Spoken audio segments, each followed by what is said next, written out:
Okay, good evening. You're a girl. Kaya pag-cast na ng votes, if it's Yeah, good boy.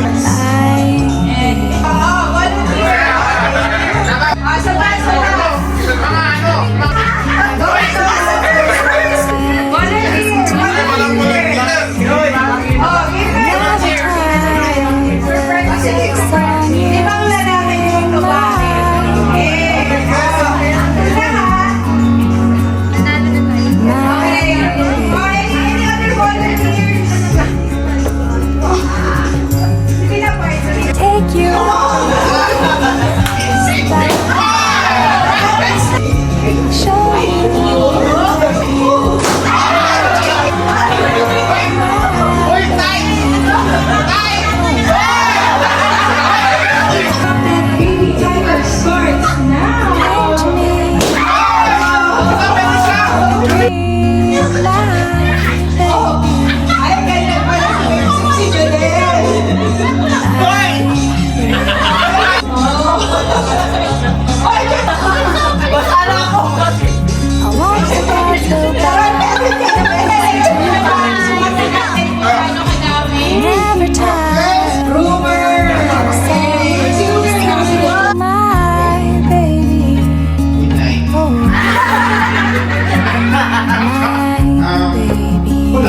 Sabihin ko lang,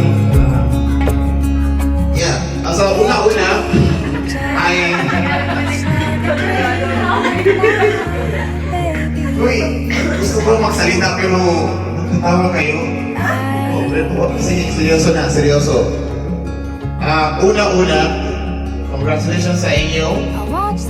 Alam ko paglabas yan, medyo lang si Kuya Didel.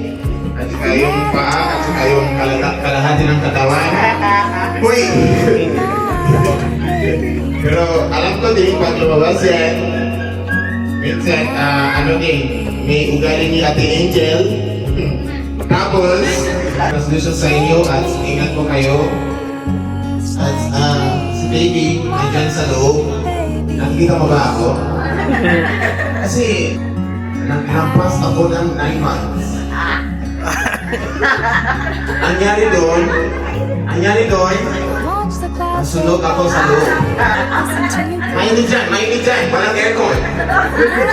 Kaya ako, sa tiyan na nanay ko, naging mga 15 months. Sunog ako, yan. Pero alam ko lalabas yan pagkatapos ng 9 months. Lalabas di ko yan. Thank you.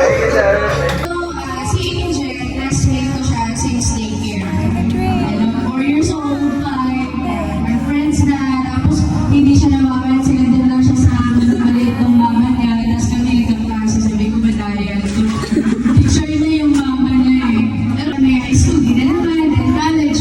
Until we passed the licensure examination for teachers, magkakasama kami with all of my friends. Kaya yung journey nila, ni Jadel, I've witnessed it all. Ano siya? Genuine love. Nakakatawa kasi nakita namin yung ups and down, na umiyak si Judith. So yun, nakakatawa lang kasi during those days, isa siya sa nagsasabi na parang hindi ko feel mundi, di ba? Pero, ngayon nakakatawa kasi welcome to the club. So I also have a daughter inside. So, sasabihin ko lang sa'yo, whatever your situation, mahirap man, masaya man, nandito lang kami. We're willing to travel 10 hours para puntahan ka. So, nag-move next week. Sana sa susunod. Kasal mo. Kung gano'n na kayo, magpaalam na kayo sa mga magulang yan. Nasa susunod na mga kasal naman. Para at least pag laki ni baby, diba? Para kay baby, maging healthy siya, nailabas mo siya ng maayos, tapos maging okay ka. Paglabas ni baby, tuyad yan. Magtulungan kayo yung dalawa. We want to show our support and help to Angel and Judith. And I believe that is God's miracle na binigay sa inyo. And we're here always to support you. And ayun,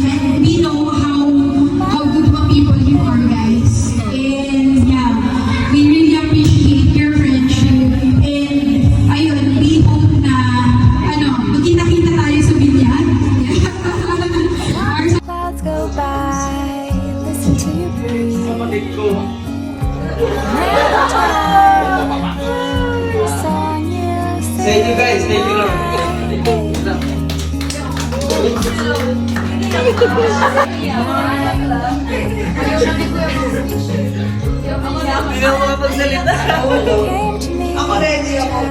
Sabi sa lahat, ilang months bago ko siya na-reveal sa lahat. Sobrang nahirapan ako. Pero at least, di ba, okay na siya. Okay, 5, 4, 3,